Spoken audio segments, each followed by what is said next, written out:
everybody. This is Jason Wilson with Natural Learning Enterprises. Today I am joined with a good friend of mine and explorer, biologist, Peter Kleinhenz. Peter, thanks so much for sitting down and talking to me about your various wanderings and the ponderings that stem off of those wanderings. Thanks, Jason. It's very good to be with you today. Yeah, so this is kind of an experiment. We'll see how this goes, but if this goes well, we might do a series of these because you're always exploring all sorts of interesting areas and diving into understanding the ecologies and biodiversity of these areas. So I'm going to tentatively dub this Pete's Wanderings and Ponderings, and so we'll see how that goes. So recently you got back from a trip to Alaska, right? I did. Yeah, we had a great time. I was up there for 8 days, and we went basically throughout the south central portion of Alaska, and then eventually ended up by Denali National Park, but slightly east of there, and explored and just tried to see as much wildlife and plant life as possible. Wow, cool. And what was it that brought you there? My girlfriend Heather is an ornithologist. She works at a place called Tall Timbers Research Station, and Hmm. studies cavity nesting birds in old growth forests. And so she was presenting on her research at the American Ornithological Society conference, and I kind of used that as an excuse to go to Alaska. So Yep. Yep. basically, basically, she went to the conference and worked, and I explored around Alaska. And then the weekend before the conference, she and I did a pelagic trip out through Kenai Fjords National Park. And then the weekend after is when we went up to the Denali Highway, which was just spectacular. It was awesome. Yeah, that sounds amazing. What were you particularly excited about before you got there that you were looking forward to exploring? Well, I don't know if you remember, but one of my life goals has always been to see a wolverine. Yeah, yeah. Yeah, since I was young, I've wanted to see one. And so we kind of, in some respects, planned our trip around the potential to see wolverines and then kind of like went out from there. But I should mention that Heather's my girlfriend. Heather and I are doing a big year. So we're trying to see as Nice. many species as possible of bird in the ABA area, which is Alaska, Canada, lower 48, and Hawaii. Now, we're not going to Hawaii, but we did include Alaska. And so part of the trip also was trying to see as much bird life as possible. And so we used an app called eBird and a website called eBird to sort of plan out our route to see and maximize the number of species of birds possible. Nice. And so can you kind of walk me through kind of what that trip looked like from start to finish, and then we'll kind of take breaks in between there on some of these different spots that you hit and talk about what you saw, what stood out to you, and what you would like to make sure that listeners know about if they plan on visiting Alaska or might be seeing these things. And then also want to get into some conservation stuff as well, what people need to know about. Sure. Well, the first thing we did in Alaska, after we kind of settled in, first off, there's no darkness. Even at like 2:30 a.m., there's still some sunlight, and so the first thing you have to get used to is just the fact that your sleep is going to be off for several days. And we got there. Heather got in at 3:30. At 5 a.m., we left to drive 2.5 hours to Seward, which is south of Anchorage, to go on a boat trip out into the ocean. So with 1 hour of sleep, we got in a rental car and we drove south, and we, birded along the way. It's just a stunning drive. You go along what's called the Cook Inlet, and you're ringed by mountains on both sides, and you're kind of in this valley. And then you go up and over a pass, and you just emerge into basically the Kenai Fjords National Park. And there's this little sleepy coastal village of Seward. And we went down there, and you hop on a boat, and it was part of the Seward Seabird Festival. And so we went on a 9-hour pelagic trip looking for everything that lives in Kenai Fjords National Park, from sea otters and whales and Dall's porpoise to alcids and all sorts of seabirds and puffins. And I mean, it was just beyond belief. And we got to go right up to the base of calving glaciers that normally boats don't access because it's so far. And man, it was just stunning. It was just stunning to see that. I mean, every aspect of it was just unbelievable. It's so wild. Um, it's just untouched. I mean, most of that area is just untouched by humans. And how many places left Right. like that are there? You know. What stood out to you the most as far as the different things that you saw there in that area? So there was this one period where we took the boat and we were right on the bow. So Heather and I are standing right at the front of the ship and they eased the boat right up into this cave, this cleft in this huge, probably 350, 400-foot cliff. Wow. And all above us were nesting seabirds. So tens of thousands of puffins, pelagic cormorants, red-faced cormorant, which is a very, very range-restricted species in the U.S. Only lives in a few places. We got to see that. And then you get into this cave, and it's just like this echo chamber of bird calls, just Wow. everywhere surrounding you. And we looked up. Now we looked up, dodging the poop that was falling. Right. It Yeah. was like, oh, dude. But man, to be able to look up in almost 360 degrees around you and see breeding seabirds in one of the strongest concentrations in the U.S. was beyond. Hey, Marvels. Was beyond belief. It was just really, really. Oh my god. Sorry, but you have cats. It's wild in your house too. It's wild everywhere. I can't escape the wild. But yeah, seeing the concentration of seabirds there was just unbelievable because they've declined so much. You know, there's Yeah. very few places where good populations of seabirds still exist that aren't like super remote areas. And so that was probably the highlight. But there was another period I should mention where we looked down, we saw all these shapes in the water, kind of swimming about 50, 75 yards away. And suddenly it all converged onto the boat, and they were dolls' porpoises, about probably 60 of them.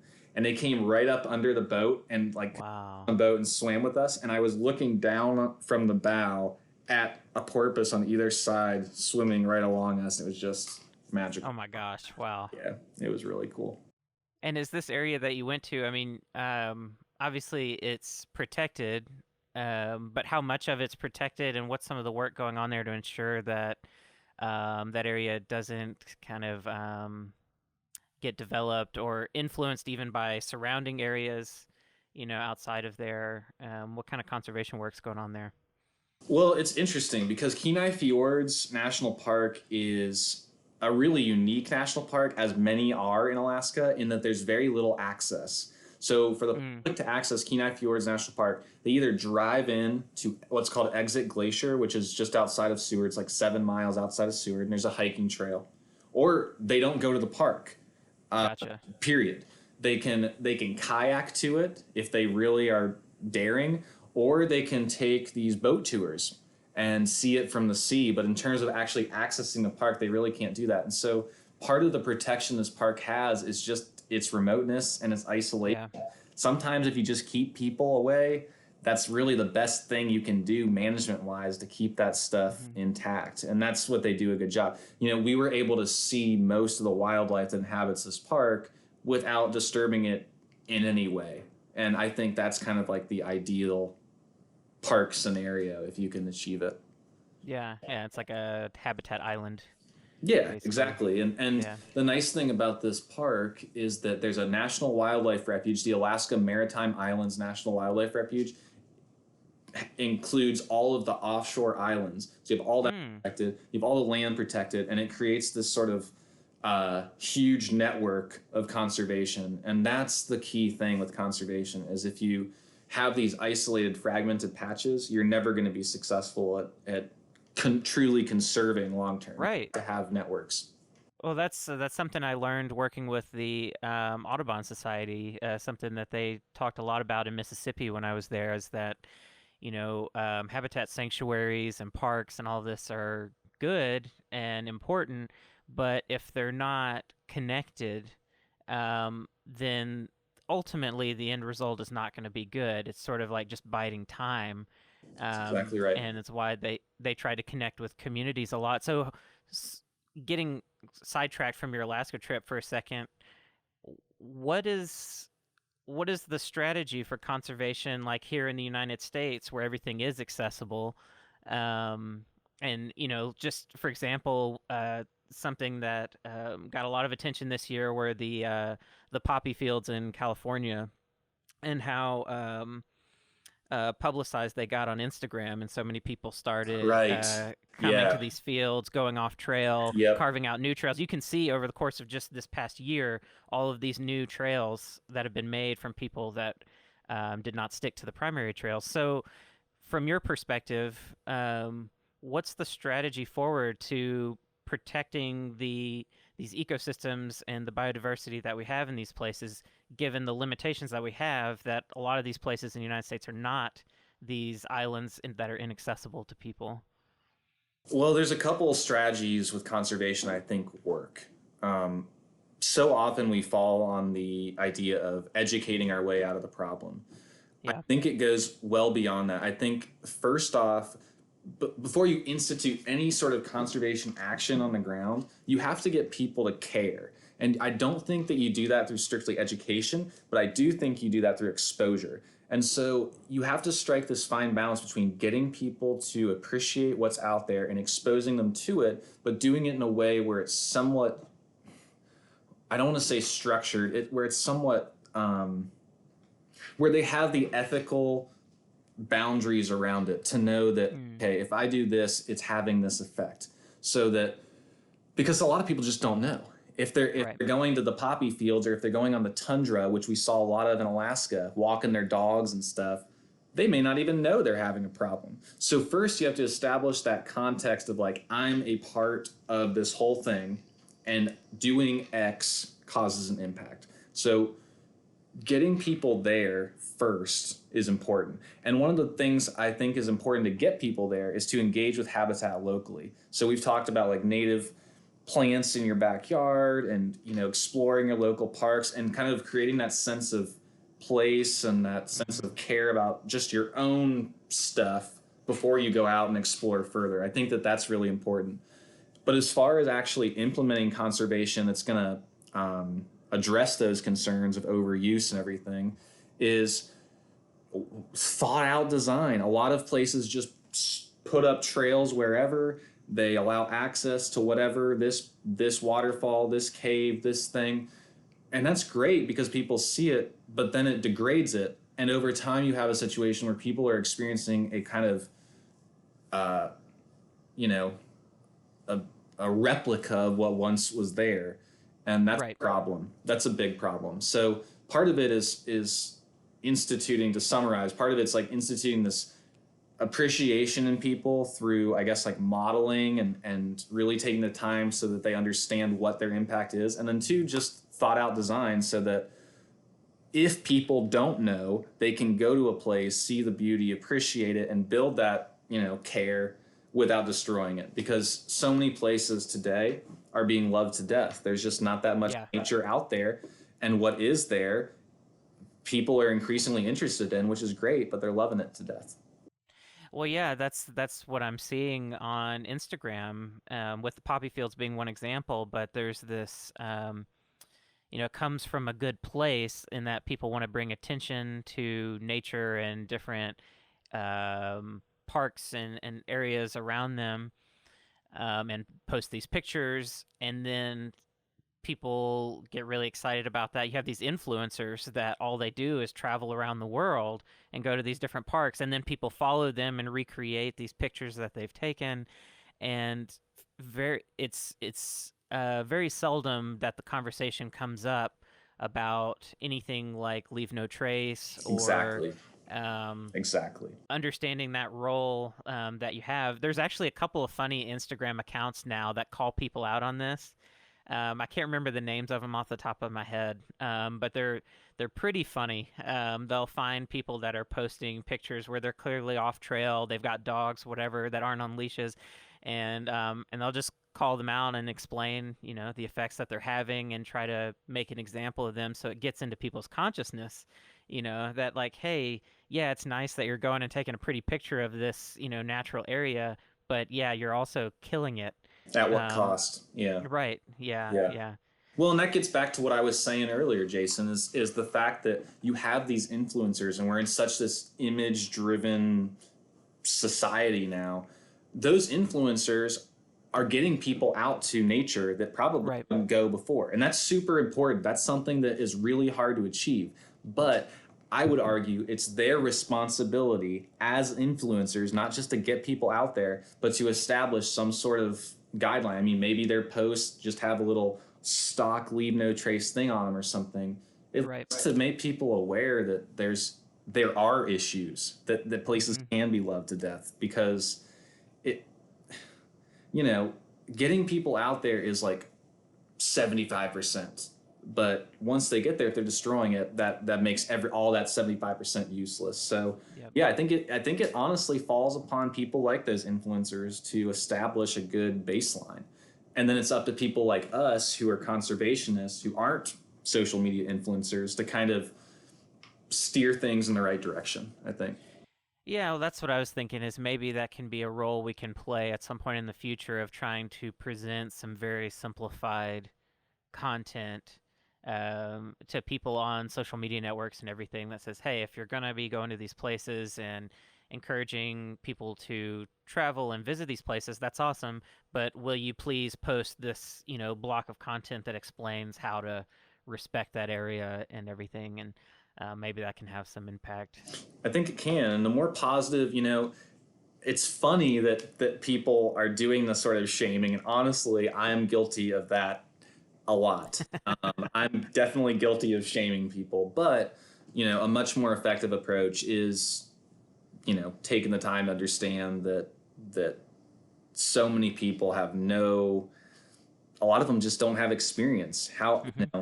we have this lifetime of experiences that's got us to this place and they might not. So it's understanding that and meeting Yeah. where they're at and just saying, hey, you did this, that's okay, but next time here's the situation. So Right.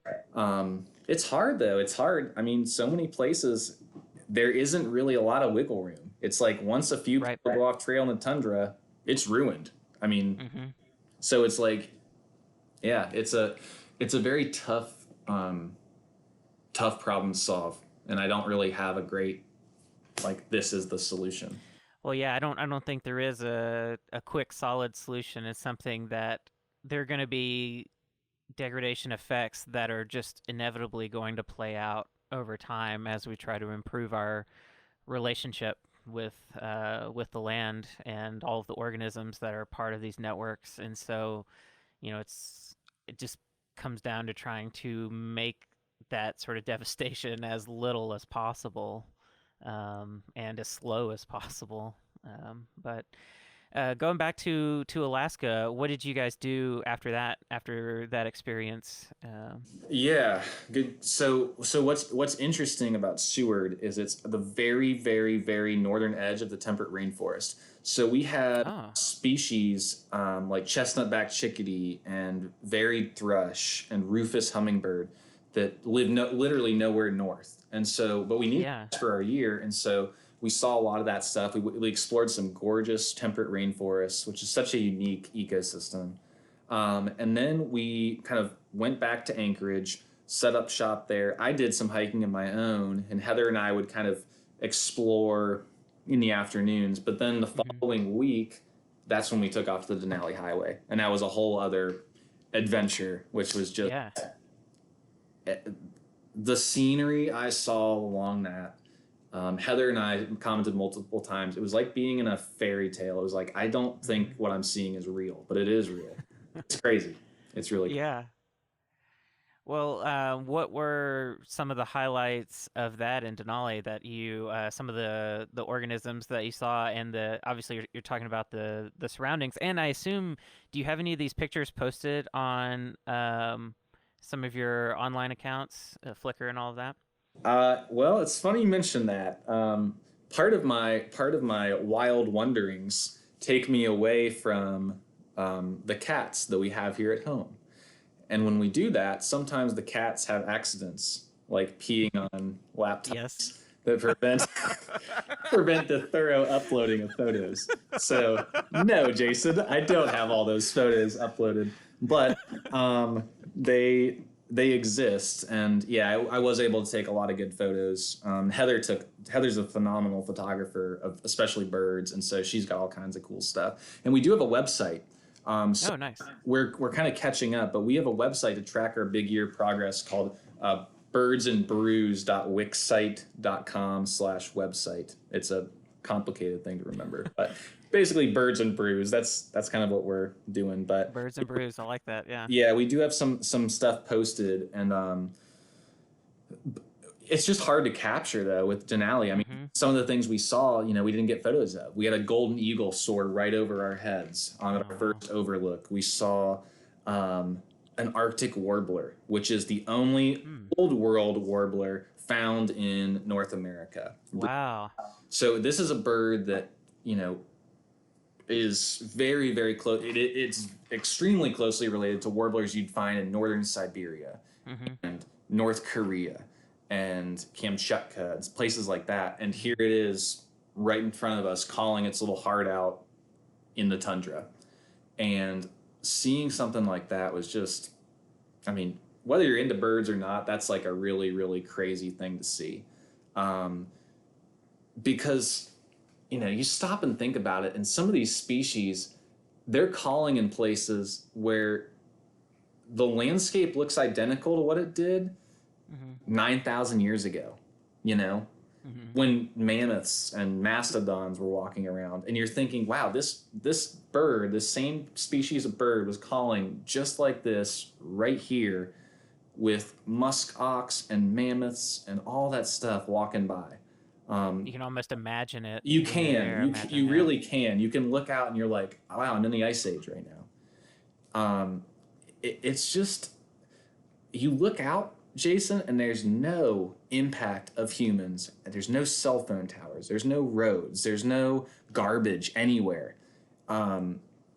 If people want an injection of like really just a hopeful optimism about what the world can be, I recommend they go not just to Alaska, but to a place away from the tourists. So the Denali Highway, a lot of people go to Denali National Park. The Denali Highway is an 135-mile long, mostly gravel road. Oh, gotcha. Okay. That goes east-west, separate from the park. And so you drive this road, and there were times where we didn't see a car for an hour driving down the road, and saw, what did we see? We saw so much stuff. So many birds, so many mosquitoes. There's a lot of mosquitoes in northern Alaska. Interesting. Yeah, but it was just, I've been a lot of natural wild places, and I don't know, I can't offhand think of a place I've been that was quite as wild as that, where you just look around and there's nothing. Yeah. Wild. And you could see a wolverine stroll by, or a wolf, or a moose, or brown bear, anything. It's just nuts. And so, did you see a wolverine? Did you manage to get that Jason, one checked off the list? the only wolverine we saw a stuffed one in this like restaurant. That was as close as I got. Wolverines. So I should mention, wolverines are like one of the hardest animals to see in the world. An individual wolverine has a home range of upwards of 75 square miles. And I once talked to a researcher who was tracking wolverines, and there was two interesting facts about him. One, he trapped grizzly bears and wolverines in Wyoming. For grizzly bears, he used a wooden cylinder trap that had a door that came down with steel bars. For a wolverine, he used a steel cylinder trap with steel bars that came down. Wow. Why the difference? Because a grizzly bear that weighs, 2,000 pounds stays in that trap. It can't break out. A wolverine, which weighs, 60 pounds maybe, will destroy the entire wooden trap and chew its way out. Wow. It's pretty amazing. A wolverine, and then the other fact about wolverines is they're this little animal, yay big, maybe 3 feet long, and yet they've been tracked going up and over the Tetons in a day. So going over the mountains and back in a single day. I mean, you think about this little animal doing that. I mean, in the snow and in the ice, and it's just Right. incredible. So, long story short, we didn't see one. They're very hard to see, but we were certainly in the best place to see them that Hmm. is normal to access.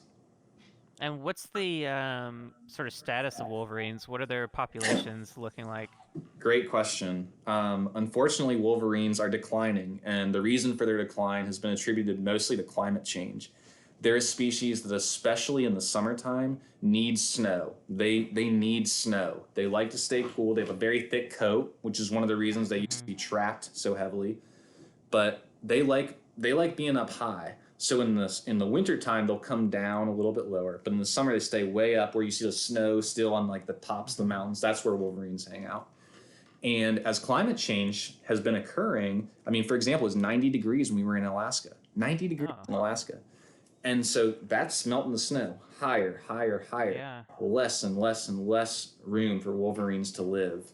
And other species like pikas and marmots are declining in similar ways. But the wolverine had a chance to be listed under the Endangered Species Act 2 years ago now, I think, and it was denied. Um, Why? one of the thoughts was that the ski industry wasn't having it. Places like Montana and Colorado, Idaho, where you have a thriving and booming ski industry, potentially threatened by restrictions on development due to the wolverine, pushed against it.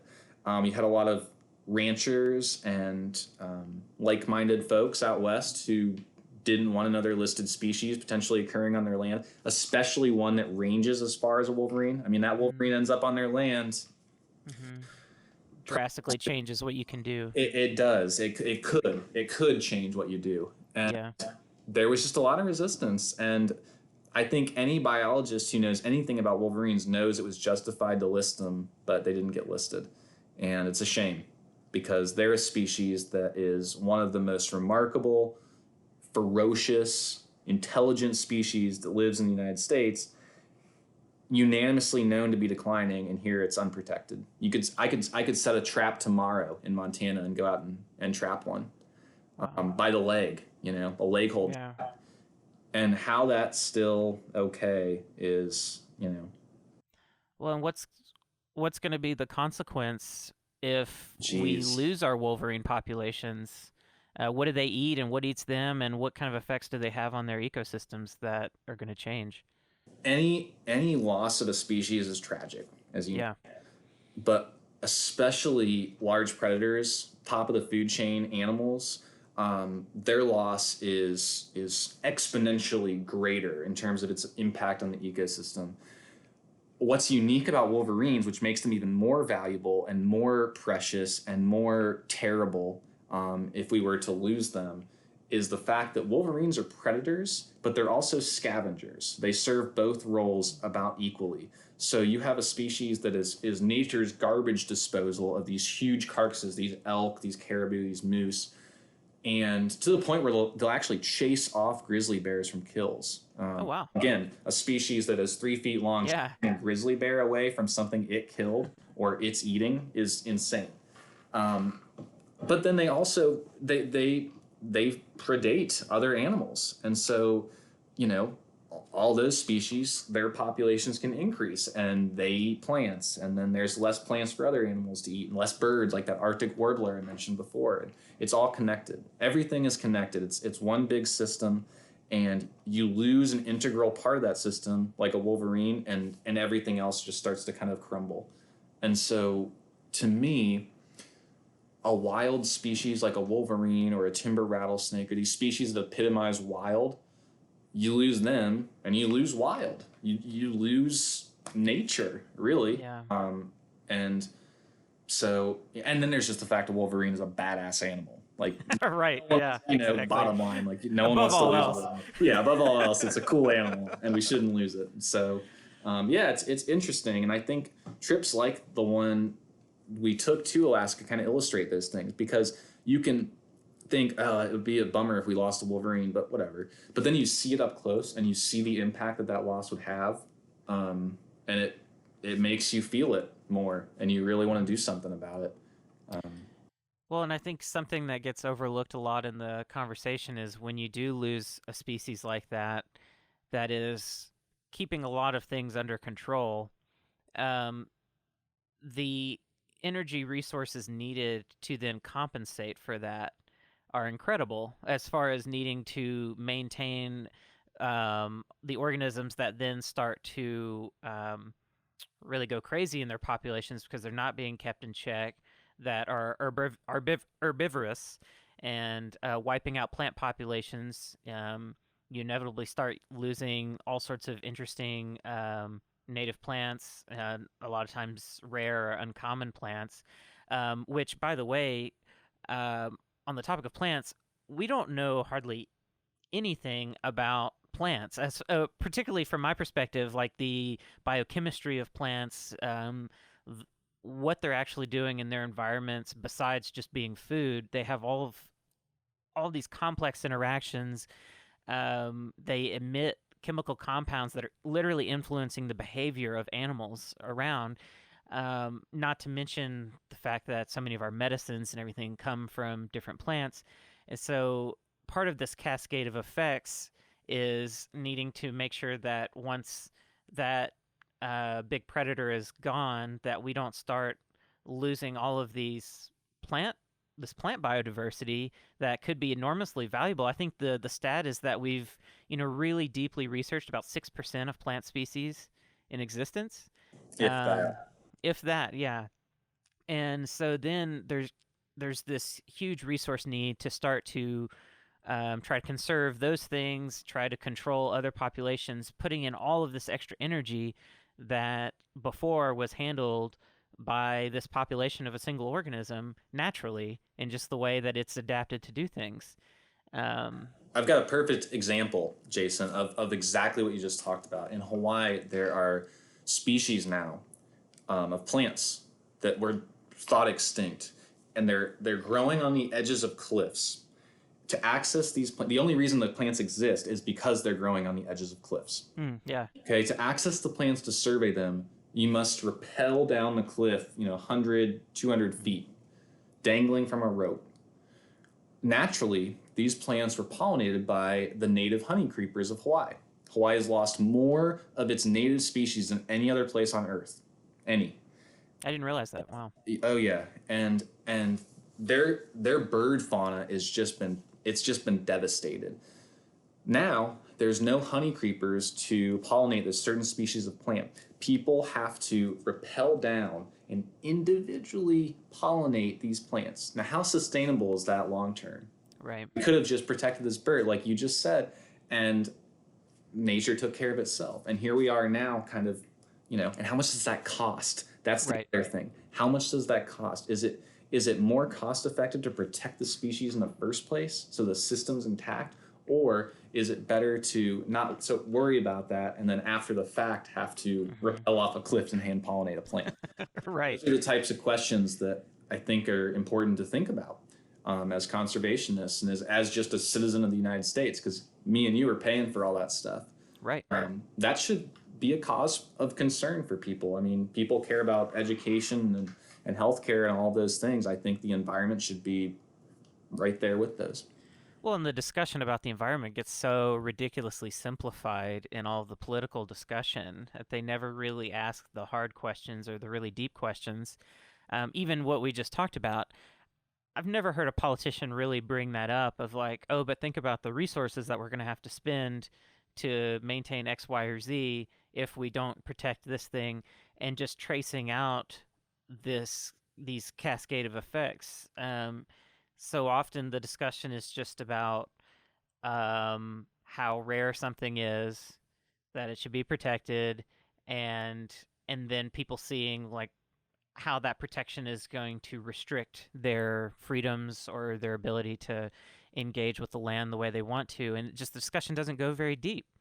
And even now, when politicians talk about climate change and saving the environment, and all that, they use so many buzzwords without really getting into deeper concepts that anybody can really connect to. It's like they keep it really broad, which allows this room to misinterpret or miss the point, miss the real issue.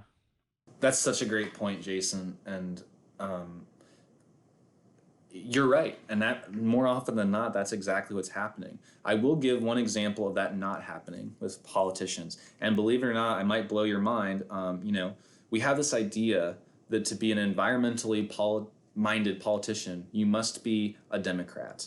A lot of people have that perception, and that is a very inaccurate perception to have. Some of our most ardent conservationists in the political system, at least in the United States, are Republican. Yeah. And a perfect example of that is out west with the sage grouse. The sage grouse is a species that inhabits, its best populations are on ranch lands that are grazed Yep. by cattle in the ranching industry. The ranchers do not want the sage grouse is not listed right now, but it's declining very quickly. Hmm. The ranchers do not want that listed. If it's listed, the issues I brought up before with the wolverine start to come into play. If it's not listed, yes, there are things the ranchers will need to do to boost that population and support it, but there are things that they're already doing because that improves the grazing for their cattle. So Hmm. it's in their financial best interest for their immediate bottom line and their future bottom line to keep the sage grouse from being listed. It's also in the best interest of anyone who cares about sage grouse and sagebrush ecology to keep the sage grouse from being listed. I share that example, and you would think, oh, great, a success story. Well, unfortunately, some politicians who were not privy to those discussions and did not do the work needed to engage with that community canceled that entire plan. Wow. And so now we're back to square one with the sage grouse of saying it's going to decline, then we're going to list it, then we're going to have to put these restrictions on. And so um, I think it goes exactly back to what you're saying, Jason, of just when we have these discussions, we dive deep into, like I said, we dive deep into education, healthcare. We dive deep and we get to the nitty gritty details and work those out. We need to do the exact same thing with the environment. It's not all just this big superfluous the environment. There's Right. really nitty gritty specific things and actions we can take now that will keep things going. And those are what need to be talked about, not just the big existential crisis we're in. Well, yeah, when it's kept that big, it seems like an unobtainable goal. Right. And it remains so nebulous that people can't really get their hands around it. And that's one reason why um kind of looking into the future of what I'd like to do with education and outreach is trying to help people understand what they can do locally with whatever environmental issues are affecting just that community, and starting there. And I think that applies to a lot of things. It's like coming back home, starting on working on things you can actually affect locally, and kind of extending outward that way. And if communities everywhere would do that, eventually those networks would overlap, and you would Spot start on. to see this. Yeah, you'd see this communication flow and resource flow happening in these sort of localized conservation networks, and that's how you hit the entire United States. Um, at least that's the only way I see it happening. And going back to what we were talking about before of needing these corridors of habitat and things to connect protected areas, like this comes down to how people are gardening and how they're managing their landscapes at home. And even if they don't have a landscape, if they're in an apartment and don't have much control, there's still things you can do to help support pollinators and all sorts of things, and all sorts of nonprofit groups you can connect with and get involved. Um, and yeah, that's really the only way forward. And I hope to see politicians pushing that kind of agenda more, of trying to connect people with their own local ecologies and conservation efforts that are directly affecting those communities, and it'll trickle out nicely, I think. You're exactly right. And that's, part of my, day job is promoting that exact idea here in Florida. Um, we have a pamphlet that we give out statewide called Planting a Refuge for Wildlife, and it's exactly that. Every single person, from a pot of a native milkweed to an entire garden that is just wild native plants sustaining pollinators, that and anything in between makes a huge difference. And people so often feel helpless, and they so often, when I'm giving talks and whatever, they ask, what can I do? I feel hopeless. I feel pessimistic. What can I do? Well, Mm-hmm. there you go. That's something you can do. You can take someone on a hike. You can, most children. A report came out 2 years ago, Jason, called "The Nature of Americans," and in it, it identified how people interact with nature, how people define nature. For adults, most people define nature as national parks, as the Everglades, as Yellowstone. Mm-hmm. Kids 12 and under identify nature as their backyard. And so that connection to nature that we talked about way at the beginning of this conversation, it starts there. That's how you get people. You get them when they're young, you connect them to nature in their backyard, you support wildlife and native species at the same time, and as you alluded to, it just kind of mushrooms out from there. And the great thing about that is that every single thing is connected. I modify my yard and my neighbor modifies their yard and their neighbor modifies their yard and there's a park on the other side of that, well, I've just created a strip of land. Species may not breed in our yards, but I guarantee they breed in the park. And they need to move and they need to find food, and that native insects are that food. And so suddenly they have this forage and they can move. And that's when we start achieving conservation, because the fact of the matter is our population is growing. We have more and more people moving, especially in the US, to places like Florida, to places like Oregon, to places where there's still a lot of biodiversity left. And that's going to change unless people start making these kinds of decisions. And it's so easy. For $10, I can go out and buy some native plants and make a Mm-hmm. change today, right now. Like I could literally Right. right now and do that and make the world better. And man, if everyone just did that, we'd be in a great situation. There's so much to be hopeful about. Like so many people get really pessimistic about the world, and it's definitely easy to do that. But man, the benefits of nature are just so abundant, and you can have those benefits immediately by making a very, very small or no investment. I just think that that's reason for hope. Yeah, yeah, for sure. And going back to your Alaska trip, when you got to the tail end of that trip, is that how you walked away, feeling inspired or hopeful, Yes, having been exposed to that wilderness? absolutely. I felt the same way. I studied abroad in Tasmania, and I felt the same way then. I felt the same way when I came back from Cuba. I felt that's why I travel. That is why I travel. And Alaska is a perfect example of that. You leave and you can get so down in the dumps sometime. I live here Mm-hmm. in Florida, North Florida, and we are in one of 6 biodiversity hotspots in the U.S. And I see it slipping away every day. Every day I go out and explore, more of it slips away. Yeah. So I go to those places to kind of reset and recalibrate and enter back into Florida. Instead of this sense of, oh, there's nothing I can do, it gives me this motivation of, I've seen what can be done. I've seen what it can be. And the great thing about Florida and most of the US is it can be restored. Yeah. It Yeah. became a strip mall. That's not the end of the world. It Mm-hmm. sucks and it's hard to work through, but it can be restored. Now, I'm not saying everything should be developed and we can restore it. No, no, no, no. We need intact natural habitat, but all hope is not lost. And Yeah. so, you know, I leave Alaska and I come back here and I'm like, all right, let's protect what we've got. If we lose it, that sucks, but we can still do something about it. We can do something about it by just people caring. And okay, a strip mall goes in and a parking lot. You know what? They're going to be landscaping. They're going to have an opportunity Right. to Right. put down lawn, and they're going to have an opportunity to put down plants and trees. Okay, instead of cutting down all the trees, leave some. Less cost, less you have to plant. Instead of planting non-natives, well, plant some native species, require less water. Instead of planting lawn, don't put down some pine straw. You Yeah. have to pay the lawn guy a little bit less. So there's all these things that are beneficial in so many different ways, and they're not hard. So again, I leave Alaska and places like it just feeling okay. We can do this, and we have steps to take. And I like meeting people like you and others who have those steps because I don't.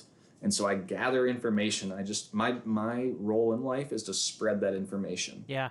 And man, it's just it's so attainable, Jason. Like it's so attainable to just make the world so much better. We can do it. So yeah, it's um, I'm feeling good. I'm feeling hopeful. That's that's awesome. That's such a good message. And that's kind of, how I see my role too is I know so many people that have so much knowledge, and I have some knowledge, but one of my favorite things is to talk to people like you and others that have so much to share and to try to connect people with that information and that perspective. Because it's not just about knowledge sharing, but it's about getting some insight into how someone else sees the world and perceives everything around, because we get so caught up in our own limited perspectives. And like you said, you can become so pessimistic because you're seeing things through such a narrow lens, through no fault of your own, really. It just naturally happens. And so by listening to other people that have other perspectives and understand things in different ways, it can allow you to, it can kind of pull some veils back, and all of a sudden you look around and you see a lot of potential rather than a lot of, just sort of a big doomsday scenario. And that's super important. And, like you said, the restoration, there's a lot of potential and it's happening. The sage grouse thing that you mentioned, I've got direct experience with that. When I was working with the BLM for Southern Oregon, we took a trip up to Washington where they're trying to do a lot of restoration work in some of the rangelands in eastern Washington, all around the sage grouse. And we're showing research that's being done to figure out how to most efficiently and effectively replace a lot of these invasive grasses that have come in on these rangelands. So the cattle come in, they graze all of these native plants. These invasives like Medusa head and cheatgrass, all these different things come in and just dominate. And then it becomes challenging to replace those with perennial natives and annual natives, like, that the sage grouse and others And the require. cows. And the cows need it too. Yeah, I mean, a lot of people don't realize, but some of these invasive grasses that come in, they're primarily composed of silica. They're primarily glass, and so you can just think about all of these grasses that grow and then die, and they make these just pads of glass on the ground. They don't break down. They break down so slowly, and it's mechanical breakdown. They have to really be like chopped up and redistributed into the soil. And so it's critically important to find strategies to be able to overtake those. And there are some really clever people, and a lot of these are ranchers that are figuring this stuff out for themselves because they have to, that are figuring out, okay, depending on when I try to broadcast seed and when I try to kill off these invasives, and how do I structure my uh, bunch of seed that I'm going to distribute so that it has the highest likelihood to take and to outcompete these invasives. They're figuring all of this out, and it's a matter of time. And if information and knowledge can be shared, like I was saying, with all these different communities, and that information can get out there so that people understand, like, you really just have to understand some basic things. A lot of it comes down to timing as far as combating these invasives, just figuring out when to kill them off and when you need plants to be developed and how developed they need to be to outcompete them. And once you figure that out, I've seen some very successful restoration efforts happening in some of these rangelands in eastern Washington. It's super encouraging. And they are seeing in some areas, these sage grouse populations starting to go back up. And not to mention the benefits that they're having for cattle and everything. And especially when it comes to perennial plants, that's just beneficial for farmers in a number of ways, just being able to get these things established. They're going to keep coming back year after year, and animals can munch on them, use them for shade, whatever, depending on what the plant is. So there's a lot of motivation, and I definitely share your enthusiasm for how hopeful things are. Although I myself get very depressed about it sometimes, and it We all definitely do. seems hopeless sometimes. But definitely there is a lot of hope. And to kind of wrap this up, another thing I was going to ask you about the Alaska trip, was there anything that particularly surprised you in your experience there that kind of went contrary to your expectations coming into the trip? Yeah. One of the things that surprised me, Jason, is how I guess how impactful climate change is up there compared to down here. Um, I was out this morning working and it's hot, and you don't really notice the difference between hot and hotter. In Right. Alaska, the difference between not hot and hot is pretty dramatic. And so there were several days where we were hiking, and there's this one area called Alpine Valley Ski Area where we were looking for ptarmigan. Just in the 2 days we were there, when we were there, there was so much snowpack. Within 2 days, it was gone. Gone. Totally gone. Wow. At the same time, we had fires to our south, we had fires to our west, and we had fires to our north to the point where Fairbanks, the second largest city in Alaska, was being partially evacuated when we left. That that was surprising. Um, Again, you read about this stuff and then you see it firsthand, and you're like, "Wow, we are there. This isn't 10 years from now. Where it's now. It's now." And we need to get, not to jump on my soapbox just a little bit more. Look at us right now.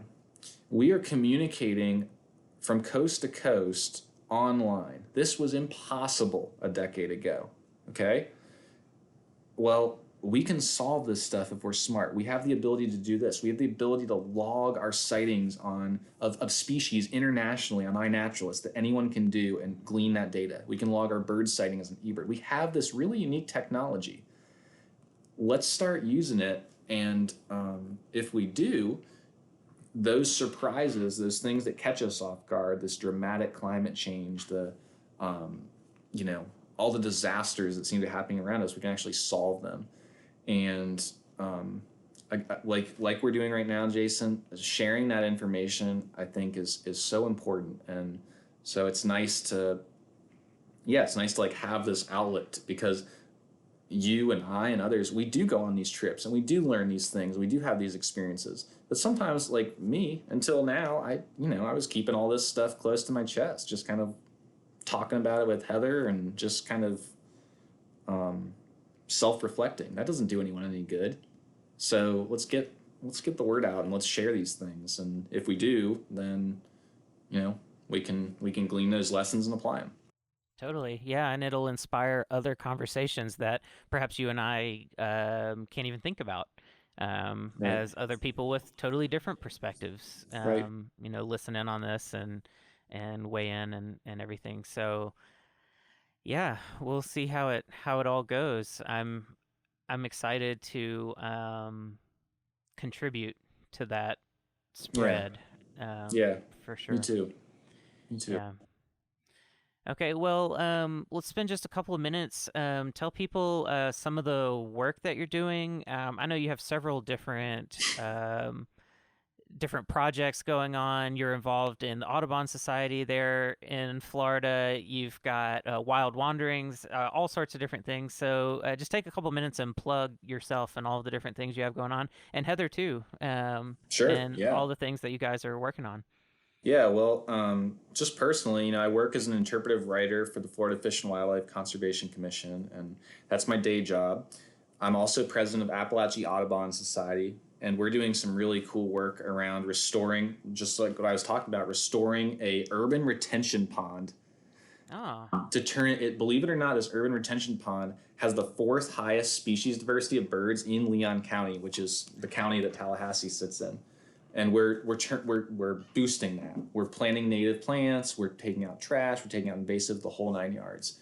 And so that's kind of my action oriented part of my life. FWC is my make money through hmm, that part of my life, through these large scale promotions of ideas. And then Wild Wonder is my opportunity through video and communication to get the word out about stuff. So I have this like three pronged life that is always hmm. spinning around me. But Wild Wonder is a video series. We featured what was once ranked America's most endangered river, the Apalachicola River, one of the most biodiverse places in the United States. Um, and we went from the top of the river down to the Gulf of Mexico. We followed the entire river and filmed little segments that were educational pieces about what people might see, the food, the culture, the history, the species. And then we expanded that to feature all of the longleaf pine ecosystem, which once dominated the Southeast and is now just a Mm-hmm. fraction of that. Yeah. And there's some really exciting work about restoring that we felt it was important to tell. And so we've been trying to expand that and get the word out. And we've started to seek sponsors and have received some of those, which has been really exciting, allowing us to do more of this work for the future. And I'm just excited. Life's going good, and in my free time, I have a partner who is super committed to conservation, and we're able to share that and communicate even further just through the fun stuff we like to do with each other. So it's really going well. I feel like I've finally kind of hit a stride of juggling, but doing it in like a calculated way so that we have a maximum impact. And I know you're doing the same. I know you're always juggling, and I know you're always trying. And man, if we just keep that up, I think we're on a pretty good track. Yeah, totally. All right. Well, thank you so much for being willing to sit down for this hour and just go off on all these things that we love to talk about. I look forward to trying to do this again. Keep me updated on your travels and any other projects you have going on, and we'll sit down and talk about them and explore the ins and outs of everything we feel like people need to hear, and maybe some things people don't care to hear, but we're going to talk about anyway. That's right. Always. Yeah, it's always a pleasure, Jason. It's you're one of my favorite people to talk about this stuff with, and it's important to share these ideas. So thank you. Yeah, thanks. All right, everybody. I hope you enjoyed this podcast. We're going to kind of treat this as sort of a demo. So if you liked this and want to see more, please let me know. And I will endeavor to make more and develop this into more of a... more of a...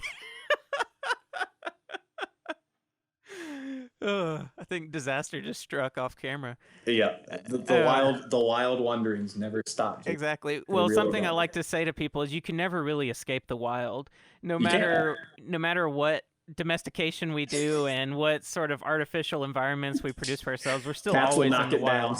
Yeah, the cats will knock it down. Yeah, that's the bottom line here today, folks. Yeah. So yeah, if you like this, let me know. We'll endeavor to make it into a more formalized podcast. I got to think of a name, but for now, we're gonna stick to Pete's wanderings and ponderings for this kind of content with you. All right, thanks everybody. I'll catch up with you soon.